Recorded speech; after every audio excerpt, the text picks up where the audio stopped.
Guys, welcome to my channel S K guide. आज मैं आपको stress strain diagram for mild steel के बारे में बताने जा रहा हूँ। आप जैसे कि आप डायग्राम देख रहे हो,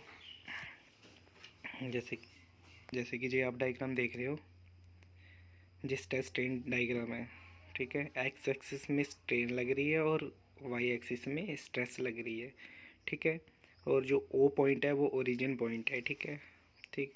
और जैसे कि हमने अब पहला पॉइंट देखते हैं, ओ to A, O to A point, जो ओ टू ए पॉइंट। ठीक है, अब जो ओ तो ओरिजिन है, तो हमने पहले प्लॉट किया O to A is a straight line.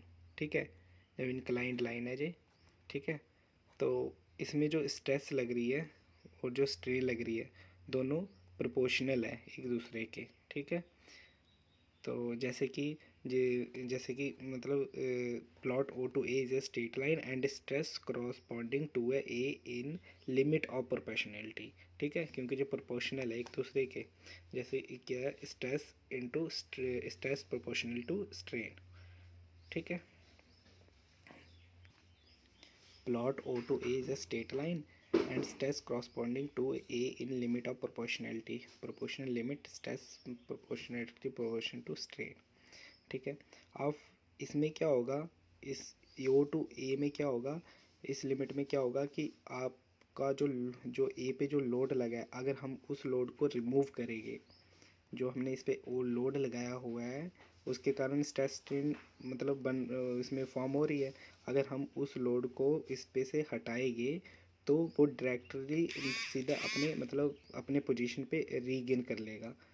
जो उसकी पोजीशन, अगर हम इसे लोड हटाएंगे वो वापस अपनी जो ओरिजिनल शेप है उस शेप में वो आ जाएगा। ठीक है, फिर आ गया from A to B. A to B से देखो कर्व स्टार्ट है, इसकी कर्व बन गई है हल्की सी। ठीक है, उससे पहले इंक्लाइंड है। ठीक है, उसके बाद वो ए टू बी थोड़ी कर्व बनी है। तो from A to B still remains elastic and non linear. ठीक है, ये लीनियर नहीं है, ए टू बी लीनियर नहीं है, नॉन लीनियर है। और इसमें भी ये भी इलास्टिक में इलास्टिक लिमिट है, इसकी इलास्टिक पॉइंट है। ठीक है, जैसे कि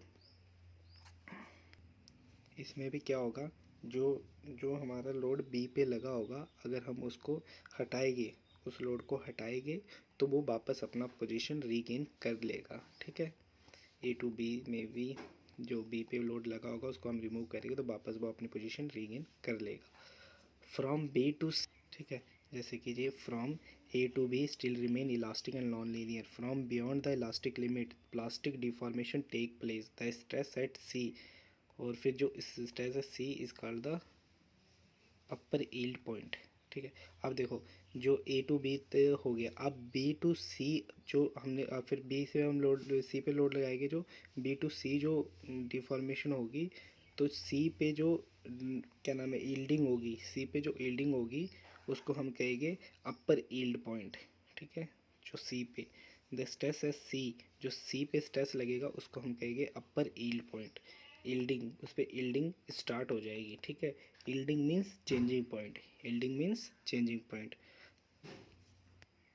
फिर उसके बाद हम और लोड लगाएंगे तो वो डी पॉइंट तक पहुंच जाएगा, और डी पॉइंट पे जो क्या नाम है डी पॉइंट पे जो स्ट्रेस होगा उसको हम कहेंगे लोअर यील्ड पॉइंट। ठीक है, सी पे जो स्ट्रेस होगा उसको अपर यील्ड पॉइंट, और डी पे जो स्ट्रेस होगा उसको लोअर यील्ड पॉइंट बोलेंगे। ठीक है, तो जो स्ट्रेस डी पे होगा इसको हम लोअर यील्ड पॉइंट बोलेंगे, और जो डी पे जो स्ट्रेन होगी, जो डी पे ये जो डी है इस पे जो स्ट्रेन है, इस पे जो स्ट्रेन लगेगी, ये स्ट्रेस, ये स्ट्रेन डी पे जो स्ट्रेन लग रही है, और ये स्ट्रेस डी पे जो स्ट्रेन लग रही है वो इज़ मोर देन सी।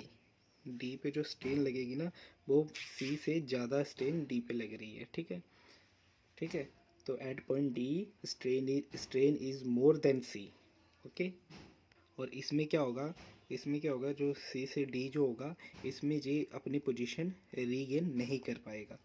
ठीक है, अगर हम इधर से लोड को रिमूव भी कर देंगे तो वो अपनी पोजीशन दोबारा रीगेन नहीं कर पाएगा। ठीक है, स्ट्रेस क्रॉसपॉन्डिंग टू ई, जो स्ट्रेस ई के क्रॉसपॉन्डिंग लगेगा, जो ये ई है हमारा, इसके क्रॉसपॉन्डिंग जो स्ट्रेस लगेगा, ये क्या, इसके क्रॉसपॉन्डिंग जो स्ट्रेस लगेगा, ठीक है, at stress at D stress corresponding to E is called the ultimate tensile strength. उसको हम क्या बोलेंगे, अल्टीमेट टेंसाइल स्ट्रेंथ बोलेंगे, ठीक है।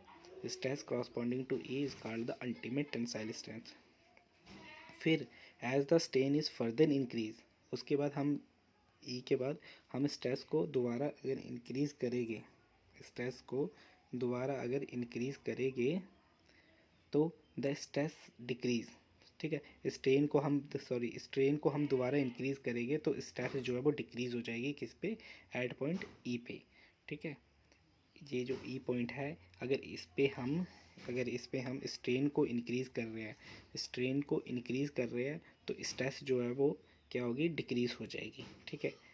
And break at condition show at F, और उसके बाद वो एफ पे जाके फ्रैक्चर हो जाएगी, मतलब टूट जाए, एफ पे जाके वो टूट जाएगी, फ्रैक्चर हो जाएगी, ठीक है। ठीक है, तो ये थी हमारी stress strain diagram fault mild steel, ठीक है। सबसे पहले क्या हुआ, हमारा जो ओरिजिन पॉइंट है ओ टू ए, ये हमारा इंक्लाइंड है, तो यहाँ से यहाँ तक जो है वो हमारी इलास्टिक लिमिट है। अगर हम इस पे मतलब इस पे ए से लोड हटाएंगे तो वो वापस अपनी पोजीशन पे आ जाएगी। फिर उसके हम थोड़ा और लोड लगाएंगे तो ये यहाँ से कर्व स्टार्ट हो जाएगी। तो ये जो कर्व स्टार्ट हो गई, फिर ई बी पे भी पॉइंट हम मतलब लोड हम हटा देंगे तो दोबारा वो अपनी पोजीशन रीगेन कर लेगा, ओरिजिनल शेप में आ जाएगा। और बी टू सी पे अगर जो लोड लगेगा, अगर उसको हम रिमूव करेंगे तो वो अपनी पोजीशन रीगेन नहीं करेगा, वहाँ से अपर यील्ड पॉइंट स्टार्ट हो जाएगा उसका। यील्डिंग मीन्स चेंजिंग पोजीशन, जहाँ से वो अपनी पोजीशन चेंज कर लेगा, ठीक है। तो उसके बाद फिर यहाँ जो ये ऊपर वाला है जिसको हम बोलेंगे अपर यील्ड पॉइंट, और उसके बाद और स्ट्रेस मतलब क्या नाम है, लोड लगाएंगे तो वो डी पोजीशन पे आ जाएगा, तो ये उसको बोलेंगे हम लोअर यील्ड पॉइंट, ठीक है। इस चीज़ में अगर हम लोड हटा देंगे तो वो अपनी पोजीशन मतलब अपनी जो ओरिजिनल जो शेप है वो रीगेन नहीं कर पाएगा, ठीक है। फिर डी से ई में क्या होगा, डी से ई में भी मतलब यील्डिंग पॉइंट, डी से ई में जो ई जो है वो उसको हम बोलेंगे यील्डिंग पॉइंट, ठीक है। तो इसमें जो स्ट्रेस होगी मोर होगी एट यील्ड पॉइंट पे, इस पे स्ट्रेस बहुत ज़्यादा लगेगी, और उसके बाद थोड़ा और हम लोड लगाएंगे तो वो फ्रैक्चर हो जाएगी एफ पे वो फ्रैक्चर हो जाएगा, ठीक है। तो ये हमारी थी स्ट्रेस स्ट्रेन डायग्राम, ठीक है। आप इसका स्क्रीनशॉट भी ले सकते हो। ये हमारी स्ट्रेस स्ट्रेन डायग्राम होगी। Thank you for watching my channel. अगर आपको कोई भी इसमें डाउट है तो आप मेरे को कमेंट करके बता सकते हो, तो मैं उसका सलूशन आपको भेज दूँगा।